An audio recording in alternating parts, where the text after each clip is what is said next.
Stealth bomber, जो शीत युद्ध के आखिरी दौर की एक उन्मादी कल्पना था, आखिरकार पूरी तरह से साकार होने के बाद वायु शक्ति के शिखर के रूप में गर्व से खड़ा है। यह दुश्मन के रडार से लगभग अदृश्य होकर निकल सकता है, किसी के घर तक परमाणु हमला पहुंचा सकता है और फिर उतनी ही सुरक्षित तरीके से बाहर निकल सकता है जितना सुरक्षित तरीके से अंदर गया था। फिर भी असली स्टेल्थ बॉम्बर सेवा में लाने में केवल संयुक्त राज्य अमेरिका अपने B-2 के साथ सफल रहा है। समस्या ये है कि ये वाकई बहुत जटिल होते हैं और इसी वजह से ये बहुत महंगे भी होते हैं। अमेरिकियों ने एक B-2 पर जितना खर्च किया, उतना भी इतालवी लोगों ने कावूर पर खर्च नहीं किया था, जो कि एक असली पूरा एयरक्राफ्ट कैरियर है। इसलिए स्टेल्थ बॉम्बर क्लब अब तक एक विशेष क्लब बना हुआ है जिसमें सिर्फ एक ही सदस्य है। हालांकि ये क्लब जल्द ही अपना दूसरा सदस्य पा सकता है, क्योंकि माना जा रहा है कि चीन भी अपना खुद का एक स्टेल्थ बॉम्बर बना रहा है। वे इसे H-20 कहते हैं और अगर उन पर विश्वास किया जाए तो ये वाकई में एक बहुत ही खास चीज होने वाली है। ये हर तरह से B-2 जैसी होगी और शायद B-2 के आने वाले और भी उन्नत उत्तराधिकारी B-21 के बराबर भी हो। लेकिन क्या ये सच में इतनी बेहतरीन होगी? क्योंकि हाँ, चीन वाकई में कुछ बेहतरीन विश्व स्तरीय उपकरण बना सकता है, लेकिन कई बार ऐसा भी हुआ है जब डेटा लीक हुआ है या जब हमें उनकी कोई चीज हाथ लगी है तो हमने पाया है कि वह उतनी खास नहीं है। आज हम इस मामले की सच्चाई जानने की कोशिश करेंगे ताकि देशभक्ति की अतिशयोक्ति से तथ्य अलग कर सकें और आपको H-20 के बारे में असली जानकारी दे सकें। क्यों? तो चलिए सबसे बड़े सवाल से शुरू करते हैं, क्यों? और खास तौर पर आखिर H-20 को बनाने की जरूरत ही क्या है? इसमें इतना संसाधन क्यों लगाया जाए, इतनी मेहनत क्यों की जाए? और असल में ये सारे सवाल एक बुनियादी सच पर आकर टिक जाते हैं कि चीनी जनमुक्ति सेना की वायुसेना यानी PLAF का स्ट्रेटेजिक बॉम्बर बेड़ा बेला फिलहाल काफी कमजोर है। और ये तो बहुत हल्के शब्दों में कहा गया है, ये कोई मजाक नहीं है, गलत मत समझिए। और इसमें कई ऐसी क्षमताएं हैं जो जितनी दिलचस्प हैं उतनी ही डरावनी भी हैं। लेकिन 21वीं सदी की टॉप क्लास विश्व स्तरीय ताकत ये बिल्कुल नहीं है, और ये सब कुछ शियान H-6 की वजह से है, जो चीन का मौजूदा और वास्तव में एकमात्र रणनीतिक बॉम्बर है। ये थोड़ी पुरानी है, आप देख सकते हैं, इसकी पूरी बनावट से ही पता चल जाता है। ये पहली बार 1969 में PLAF के साथ सेवा में आई थी और TU-16 जिस पर यह आधारित है वो 1954 में सोवियत वायुसेना के साथ सेवा में आई थी। सिर्फ यही बात अपने आप में कोई समस्या नहीं है, क्योंकि ज्यादातर रणनीतिक बॉम्बर जो आज उड़ रहे हैं उनके मूल डिजाइन भी बहुत पुराने श्वेत श्याम दौरे के हैं। उदाहरण के लिए अमेरिकी B-52 पहली बार 1955 में सेवा में आया था और रूसी TU-95 1956 में। सबसे अहम बात यह है कि आज के उड़ रहे विमान अपने शुरुआती मॉडलों से काफी अलग हैं, क्योंकि उन्हें पूरी तरह से फिर से डिजाइन किया गया है ताकि वे आधुनिक युग में प्रतिस्पर्धी रहें। उदाहरण के लिए B-52 अब B-52H वेरिएंट है, जिसमें आधुनिक डिजिटल एवियोनिक्स और संचार प्रणाली, उन्नत आंतरिक हथियार कक्ष आदि शामिल हैं। इसी तरह TU-95 प्रकार, जो आजकल ज्यादातर उड़ान में है, वह TU-95 MSM मॉडल है, जिसमें नया रडार और नेविगेशन सिस्टम, उन्नत इंजन और प्रोपेलर, उन्नत रक्षा उपकरण और बढ़ी हुई क्रूज मिसाइल क्षमता है। और बिल्कुल सही, H-6 भी इस प्रवृत्ति से अलग नहीं है, क्योंकि नवीनतम H-6K और H-6N मॉडलों में पूरी तरह से नया एवियोनिक सिस्टम, पुराने WP-8 की जगह D3 Scapedo टर्बोफैन इंजन लगाए गए हैं। एक ग्लास कॉकपिट जिसमें मल्टीफंक्शन डिस्प्ले, आधुनिक नेविगेशन और क्रूज मिसाइल के लिए इलेक्ट्रॉनिक सिस्टम शामिल हैं। लेकिन, और यह एक बहुत महत्वपूर्ण लेकिन है, इन सभी आधुनिकीकृत रणनीतिक बॉम्बर्स के लिए आप उनकी पुरानी मूल डिजाइन को केवल एक हद तक ही अपग्रेड कर सकते हैं, जब तक कि आप एक असहज और महंगी सच्चाई से नहीं टकरा जाते। वे अब टॉप क्लास नहीं रहे और इन्हें फिर कभी टॉप क्लास नहीं बनाया जा सकता। युद्ध की प्रकृति बदल गई है। इन्हें उस समय डिजाइन किया गया था जब रणनीतिक बमबारी की बुनियादी सच्चाई यह थी कि ऊंचाई, गति और साधारण जैमिंग के सहारे आप दुश्मन की किसी भी रोक को तोड़ते हुए आगे बढ़ सकते थे। उस समय परमाणु हथियारों का सूक्ष्मीकरण काफी पीछे था, इसलिए उन्हें बहुत बड़ा बनाना पड़ता था। और बात सिर्फ इतनी नहीं कि वो सच्चाई अब कमजोर या डगमगाने लगी है, ये 1960 के दशक से ही खत्म हो गई थी। जब सतह से हवा में मार करने वाली मिसाइलें मुख्य नहीं रहीं। आइए इसे 1 मई 1960 की सटीक तारीख से जोड़ते हैं। यही वो दिन था जब गैरी पावर्स, जो यूडो टोही विमान को 21,300 मीटर की ऊंचाई पर उड़ा रहे थे, यानी उस विमान की ऊंचाई से लगभग दोगुनी जिस पर आप छुट्टियों में जाते हैं, उन्हें S-75 मिसाइल ने आसमान से गिरा दिया था। उसी पल से रणनीतिक बमबारी का पुराना तरीका खत्म हो गया। अगर वे यूडो गिरा सकते हैं तो B-52 भी गिरा सकते हैं, जो आधी ऊंचाई पर उड़ता है। उन्होंने नए तरीके ढूंढने की कोशिश की, जिसमें कुछ समय के लिए गति सबसे लोकप्रिय तरीका बनी। इसी कारण अमेरिकी XP-70 B-58 और सोवियत M-50 Tu-22 बनाए गए। हम आपको चीनी उदाहरण देते, लेकिन ऐसे नहीं है। 1960 में सोवियत संघ से अलग होने पर उन्होंने तकनीकी मदद खो दी और सांस्कृतिक क्रांति में अपने अच्छे इंजीनियरों को मार डाला। बहुत अच्छा किया। नतीजतन उनकी एरोस्पेस इंडस्ट्री कुछ समय तक खराब रही। तेज तरीका उम्मीदों पर खरा नहीं उतरा और सप्लीमेंटल ही रहा। नया ट्रेंड नहीं बन सका। पुराने भरोसेमंद तरीके ही ज्यादा इस्तेमाल हुए। स्ट्रेटेजिक बॉम्बर्स, जिन्हें अब बड़े पैमाने पर दूर से दागी जाने वाली क्रूज मिसाइलों के प्रक्षेपण मंच के रूप में इस्तेमाल किया जा रहा है, जो दूर से ही हमला कर सकते हैं। करीब 1970 के दशक के अंत में, जब एक महान व्यक्ति कह रहे थे कि उनके हाथ उस चीज को नहीं मार सकते जिसे उनकी आंखें देख न सकें, एरोस्पेस के होशियार लोग भी इसी विचार को अपने तरीके से सोच रहे थे, पर वे इसे जॉर्ज फोरमैन के चेहरे पर नहीं, बल्कि स्टिल्थ तकनीक के जरिए विमानों पर लागू कर रहे थे। मूल विचार चौंकाने वाली सादगी का था।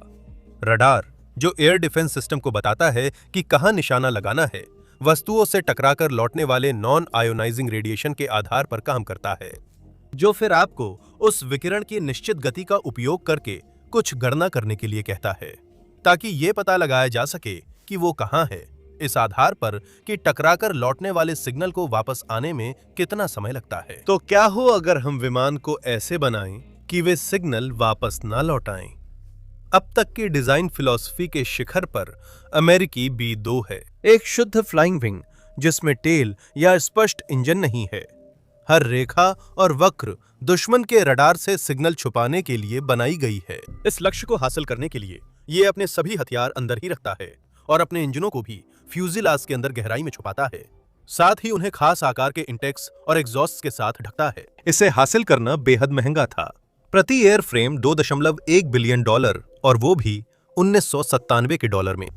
अच्छी बात यह है कि ये कमाल की चीज बहुत बढ़िया काम करती है। अगर आपको यकीन नहीं हो रहा तो आप सर्बियाई, अफगानी, इराकी, यमनी और ईरानी लोगों से पूछ सकते हैं, क्योंकि 1997 से सेवा में आने के बाद B-2 ने इन सब को अपनी ताकत दिखा दी है। अधिकतर बार ये सीधे उन कड़े एयर डिफेंस सिस्टम्स में घुस गया जहां आम विमान नहीं जाते, और फिर भी ये लिखे जाने तक दुश्मन की गोलीबारी से एक भी एयरफ्रेम कभी नहीं खोया गया है। और यही हमें आज के वीडियो के विषय पर वापस लाता है, H-20 पर, क्योंकि इसका मकसद सीधा सा है, एक B-2 बनना, लेकिन कुछ चीनी विशेषताओं के साथ। एक ऐसी मशीन जो आखिरकार बीजिंग को 1950 के दशक के एक पुराने बॉम्बर को किसी तरह चलाते रहने से रोक देगी और उसकी जगह कुछ ऐसा लाएगी जो सिर्फ अपनी तकनीक में ही विश्व स्तरीय नहीं है, बल्कि वह एक पूरी युद्ध नीति का रास्ता खोल देगी, जिसका इस्तेमाल फिलहाल धरती पर सिर्फ एक और देश ही कर सकता है। कब? ठीक है, अब जब हमने HBC का कारण देख लिया है और साथ ही चुपके से व्यापक संदर्भ भी जोड़ दिया है, आपका स्वागत है।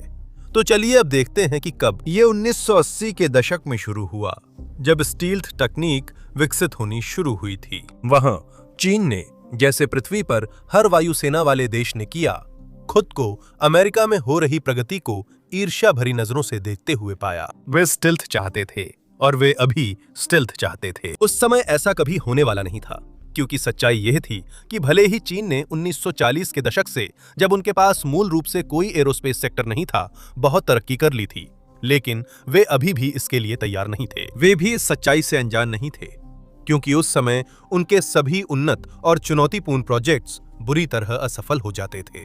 उदाहरण के लिए J-9 इंटरसेप्टर, जिसे 1980 में रद्द कर दिया गया था, जब बीजिंग ने स्वीकार कर लिया कि उनके सपने उनकी क्षमताओं से बाहर हैं। फिर वाइदस जेटलाइनर था, जिसे 1983 में छोड़ दिया गया, जब उन्हें एहसास हुआ कि वे तैयार माल खरीदने की तुलना में ज्यादा पैसा खर्च करने जा रहे हैं और अंत में उन्हें ऐसा उत्पाद मिलेगा जो उससे भी खराब होगा जो वे बस खरीद सकते थे। हाँ, तब खुद के लिए स्टेल्थ क्षमता हासिल करने की कोई महत्वाकांक्षी परियोजना नहीं था, क्योंकि वे जानते थे कि ये समय और संसाधनों की बर्बादी है। यहाँ तक कि उनकी रोजमर्रा की चीजें भी जो सोवियत संघ ने उन्हें दी थीं, उनमें सुधार करना और उनके साथ छेड़छाड़ करना ही उनका मुख्य काम था। उस समय प्रोजेक्ट्स अक्सर निराशाजनक थे। सोवियत टेस्ट पायलटों ने चीन में बने मिग-19 यानी J-6 खरीदने से इसलिए इनकार किया क्योंकि वे उन्हें मौत का जाल मानते थे। J-7 जो चीन में बना MiG-21 था, शुरू में ही कई समस्याओं से घिरा था, यहां तक कि बीजिंग ने भी माना। लेकिन 2000 के दशक में बदलाव आया। डेंग शियाओपिंग के नेतृत्व ने चीनी कम्युनिज्म में जरूरी व्यवहारिकता लाई थी। पूर्ववर्तियों की नीति दाईं ओर वाले को गोली मारो के विपरीत अब देश का एरोस्पेस सेक्टर व्यवस्थित होने लगा था। स्वदेशी चौथी पीढ़ी के फाइटर जैसे J-10, Su-27 पर आधारित ठीक-ठाक J-11 और यहां तक कि J-7 को भी बेहतर बनाने में सफल हो रहे थे। विदेशी ताकतें भी इन्हें पाने को उत्साहित होकर पैसे खर्च करने को तैयार थीं, और ऐसा ही हुआ। लेकिन 2010 के दशक के मध्य में मीडिया में ऐसी टिप्पणियां आने लगीं जिससे यह साफ हो गया कि कुछ नया आने वाला है। अप्रैल 2014 में बीजिंग में PLAF मुख्यालय के दौरे पर शी जिनपिंग ने वरिष्ठ अधिकारियों से वायु और अंतरिक्ष एकीकरण तेज करने व आक्रामक रक्षात्मक क्षमताएं बढ़ाने को कहा। यानी अब सिर्फ अपने क्षेत्र की वायु रक्षा करने वाला बल न रहकर लंबी दूरी की हमलावर क्षमताओं पर गंभीरता से सोचें। जुलाई 2015 में चाइना डेली ने रक्षा संवाददाता झाओ लेई का लॉन्ग रेंज बॉम्बर शायद चीन की योजनाओं में शीर्षक से बड़ा लेख प्रकाशित किया। PLA से जुड़े विशेषज्ञों के हवाले से कहा गया कि एक तेज उड़ने वाले भारी रणनीतिक विमान की जरूरत है और ये काफी समय से लंबित है। साथ ही लेफ्टिनेंट जनरल लियू युडू ने मृत्युशैया पर नया बॉम्बर विमान विकसित करने की पूरी कोशिश करने का अनुरोध किया। इसके बाद जब इस तरह की टिप्पणियां लगातार बढ़ती गईं, तो 1 सितंबर 2016 को चांगचुन में PLAAF ओपन डे के मौके पर कमांडर माओ शियाओतियांग ने आखिरकार मीडिया से बात करते हुए वो बात खुलकर कह दी। हम अब एक अगली पीढ़ी का लंबी दूरी तक मार करने वाला बॉम्बर विकसित कर रहे हैं जिसे आप भविष्य में कभी देखेंगे। ये बयान चाइना डेली, रॉयटर्स सहित लगभग सभी ने प्रचारित किया।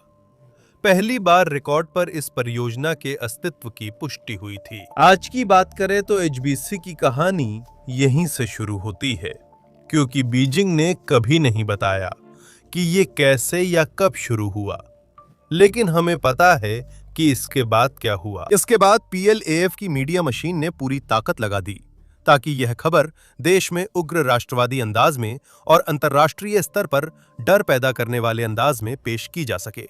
रियर एडमिरल यिनझाओ ने बताया कि चीन ने पहले इतने बड़े टन भार वाला और लंबी दूरी का बॉम्बर विकसित नहीं किया, और एक असली रणनीतिक बॉम्बर वायु सेना की रणनीतिक सेवा का प्रतीक बनेगा। लेकिन खास बात यह है कि उन्होंने कुछ ऐसे बीज भी बो दिए जो शियान एयरक्राफ्ट इंडस्ट्री कॉरपोरेशन या एक्सियाक के लिए एक तरह की ढाल बन गए। HBC का डिजाइनर और निर्माता ने कहा कि यह प्रोजेक्ट तकनीकी रूप से बहुत चुनौतीपूर्ण होगा। हालांकि 3 साल बाद ऐसी सतर्क झिझक गायब हो गई थी और उसकी जगह बिल्कुल उल्टा भाव आ गया था, आत्मविश्वास। खुद देखिए, इस वीडियो को देखकर जो XIIC ने जारी किया था, इसे सबसे तेज गति पर चला दीजिए क्योंकि ये 5 मिनट लंबा है।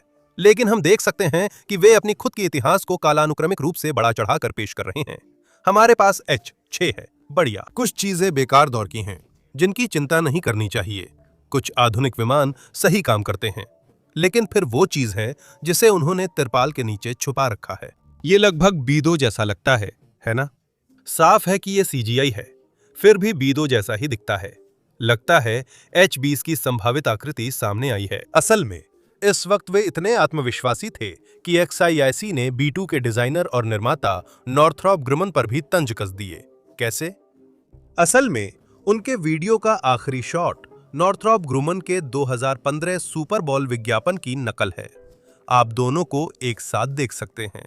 XIIC को पता था वे वहां क्या कर रहे हैं। लोग कहते हैं अहंकार पतन का कारण बनता है। हाँ, वही, क्योंकि ऐसा लगता है कि HBC में 20 असल में उस साल को दर्शाने के लिए था जब यह सेवा में आने वाला था, यानी लगभग 2020। ओह दोस्तों, आप लोग समय सीमा चूक गए, और हम ऐसा इसलिए कहते हैं क्योंकि अगर आप ग्रेट फायरवॉल के दूसरी तरफ पर्याप्त समय बिताते हैं तो आप अंततः ऐसे लेखों पर पहुंच ही जाएंगे जैसे कि ये वाला। क्योंकि ज्यादातर लोग चीनी नहीं पढ़ सकते, इसलिए उसका जरूरी हिस्सा अनुवाद किया गया है। हाल के वर्षों में J-20, Y-20 और Z-20 जैसे चीन के 20 सीरीज के विमान लगातार सामने आए हैं, जिससे दुनिया ने PLAAF के हथियारों और उपकरणों के विकास में ऐतिहासिक प्रगति देखी है।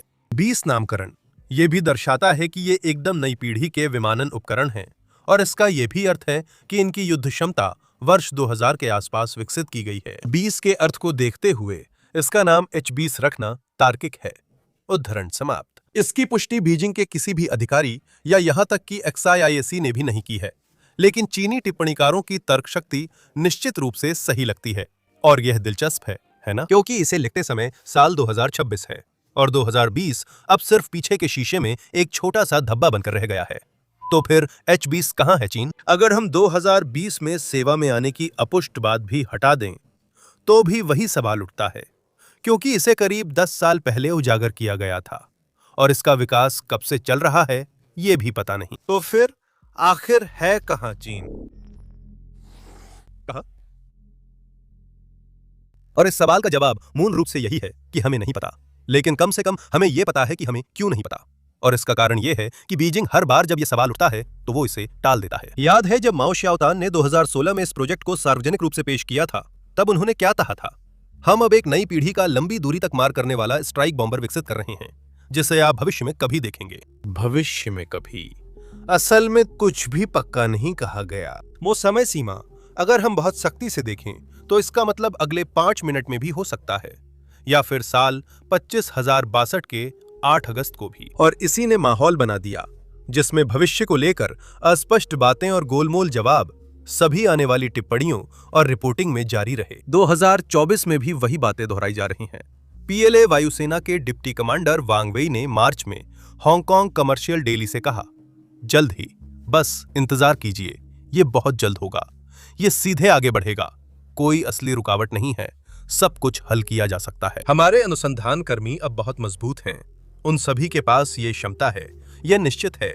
एक नई पीढ़ी के उपकरण एक नई पीढ़ी की युद्ध क्षमता लेकर आते हैं। यह गर्व की बात है और उत्साहित होने वाली भी। इसका महत्व बहुत बड़ा है। यह एक पीढ़ीगत बदलाव का प्रतीक है, जैसे कि यह आदमी डोनाल्ड ट्रंप की तरह बोल रहा है। हे भगवान, हम अमेरिका से तुलना नहीं कर रहे, सिर्फ अपनी सुरक्षा की रक्षा कर रहे हैं। समय आने पर सबको दिखा देंगे। एक रिपोर्टर के ध्यान दिलाने पर चीनी विमानन प्रशंसक H-20 को लेकर और जानने के लिए बेहद बेताब थे।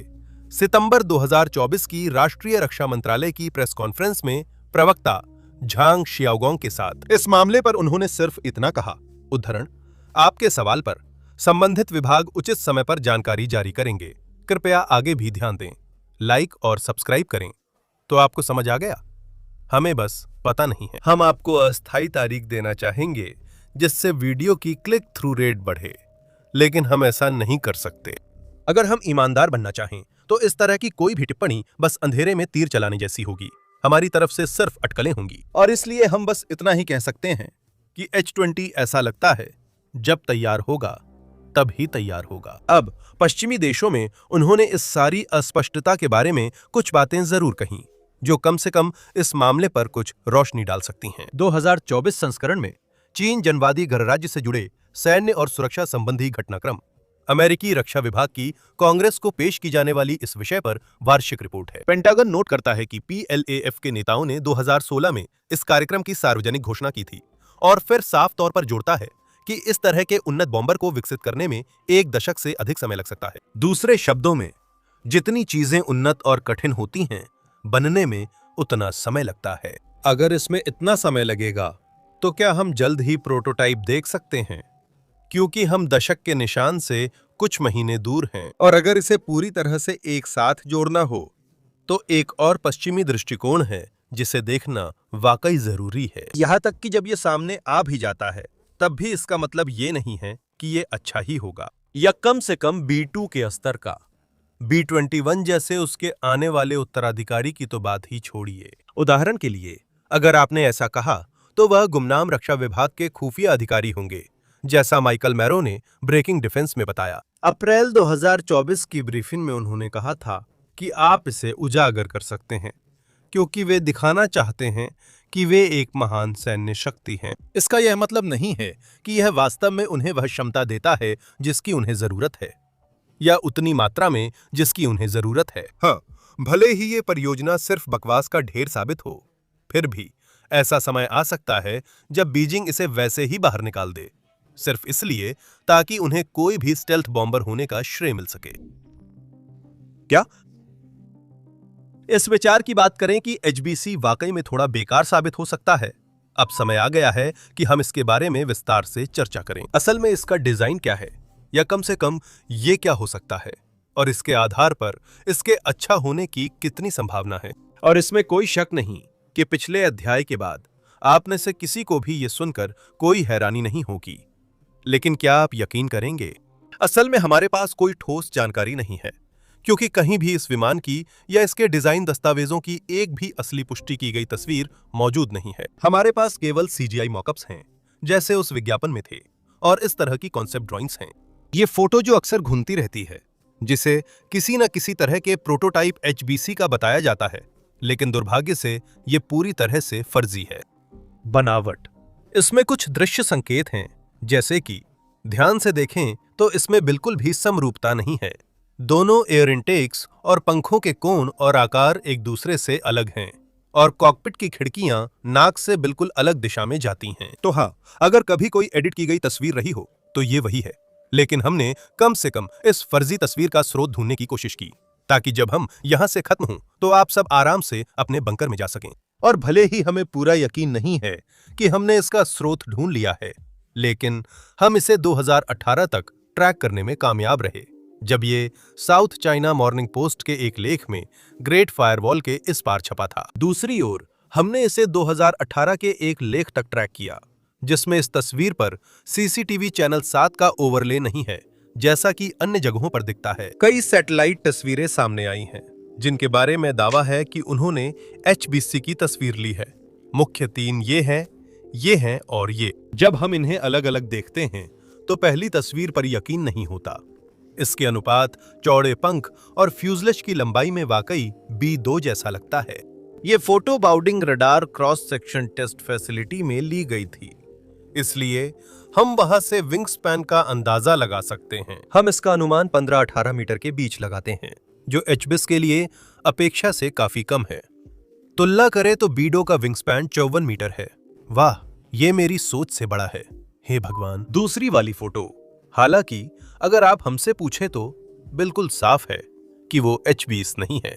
वो तो ज्यादा CH-7 जैसी लगती है, जो कि उनका नया फ्लाइंग विंग ड्रोन है। यहाँ CH-7 की कुछ तस्वीरें हैं, अलग अलग एंगल से, A, B और C, और आप देख सकते हैं, है ना? सैटेलाइट फोटो का जो बहुत ही उथला कॉकपिट है, वो असल में CH-7 के एयर इनटेक से काफी मिलता जुलता है, और इसी तरह बाकी चीजें भी। जहां तक आखिरी वाली की बात है, तो इसे लेकर हम बस शायद कह सकते हैं, वो भी बहुत मुश्किल से। हालांकि हम ऐसा सिर्फ इसलिए कह रहे हैं क्योंकि इमेज की क्वालिटी बहुत खराब है, यानी कि हम इसमें कुछ भी पूरी तरह नकारने लायक नहीं देख पा रहे, इसलिए इसे खारिज नहीं कर सकते। कोई खास पहचान भी नहीं दिख रही। ये बस उस आकार जैसा लगता है जिसे आप ढूंढ रहे हैं, बस इतना ही। हालांकि अगर हम चीनी मीडिया की परत को हटा दें तो हमें कुछ और डिटेल्स मिलती हैं। सिर्फ सिंघवा न्यूज से ही पता चलता है कि ये तथाकथित हाई स्टार्टिंग पॉइंट प्रोग्राम है, यानी पूरी तरह नया, जिसमें H-6 का कोई हिस्सा नहीं है। वे 10,000 से ज्यादा किमी की इंटरकॉन्टिनेंटल रेंज और 5,000 किमी का कॉम्बैट रेडियस पाना चाहते हैं। वे इसे हवाई ईंधन भरने के काबिल बनाना चाहते हैं। पेलोड को लेकर ठोस आंकड़े नहीं हैं, बस कहा गया है कि ये H-6 से ज्यादा और परमाणु क्षमता वाला होगा, लेकिन ये साफ नहीं कि ये ग्रेविटी बम होंगे या क्रूज मिसाइलें। ये जानकारियां सिर्फ मीडिया में मिलती हैं, PLIAF के आधिकारिक बयानों में नहीं, इसलिए ये अब भी अपुष्ट रहती हैं। मूल रूप से हमें सिर्फ इतना पता है कि यह एक फ्लाइंग विंग स्ट्रेटेजिक बॉम्बर होगा, जिसमें स्टेल्थ विशेषताएं होंगी। कोई शक नहीं, क्योंकि H-20 के बारे में कम जानकारी है, कई लोगों ने जरूर पूछा होगा कि क्या यह सच में अस्तित्व में है। अगर हम कम से कम इसे अकादमिक तरीके से देखने की कोशिश करें, तो यह भी एक ऐसा सवाल है जिसका हम जवाब नहीं दे सकते। जब तक इसे असल में नहीं देखा जाता, चाहे वो किसी आधिकारिक प्रेस फोटो में हो या सैटेलाइट के जरिए इतनी स्पष्टता में हो कि आपको अंदाजा लगाने की जरूरत न पड़े, तब तक ये संभावना बनी रहती है कि ये प्रोजेक्ट असल में है ही नहीं और ये सब एक बड़ा साइयोप हो सकता है। जहां तक इसका सवाल है, हमें इसमें काफी शक है कि ऐसा ही है। मुख्य रूप से इसलिए क्योंकि अपनी सैन्य गतिविधियों के बारे में इतनी बेशर्मी से झूठ बोलना चीन के स्वभाव के बिल्कुल खिलाफ होगा। हाँ, हमें पता है कि वे कभी-कभी आंकड़ों में हेरफेर कर लेते हैं, जैसे DTC 10-125, APF-STS टैंक राउंड की बैलिस्टिक परफॉर्मेंस का उदाहरण लें।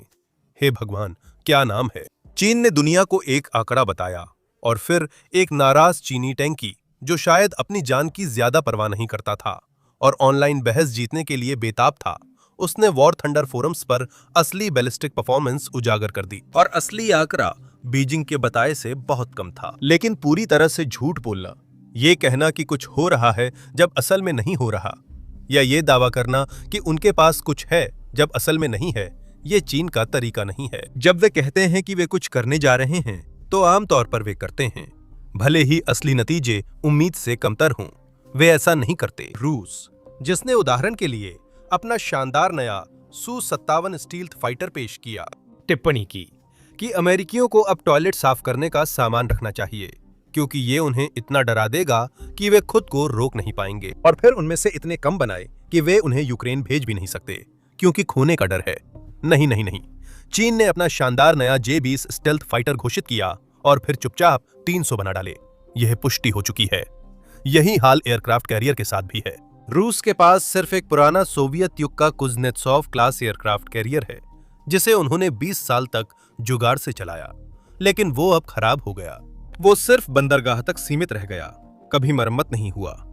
फिर भी वे कहते हैं वो सेवा में है और कभी भी लौट सकता है। बस मुझ पर भरोसा करो भाई, या कहूं मुझ पर भरोसा करो कॉमरेड। चीन को भी एक पुराना सोवियत युग का कुज़नेत्सोव क्लास एयरक्राफ्ट कैरियर मिलता है। वे उसे पूरी तरह फिर से बनाकर लियाओनिंग बना देते हैं, फिर शानडोंग नाम से नया करियर बनाते हैं और जो सीखा उससे सुपर करियर फुजियान बनाते हैं। समझ रहे हो? हाँ, चीन कभी कभी आंकड़ों में हेरफेर करता है, पर बुनियादी तौर पर वादे निभाता है। हाँ, हमें विश्वास है कि HBC आ रहा है, लेकिन कब, कैसे और कैसा होगा ये हमें नहीं पता। हम इसके लिए उत्साहित हैं। देखने के लिए धन्यवाद।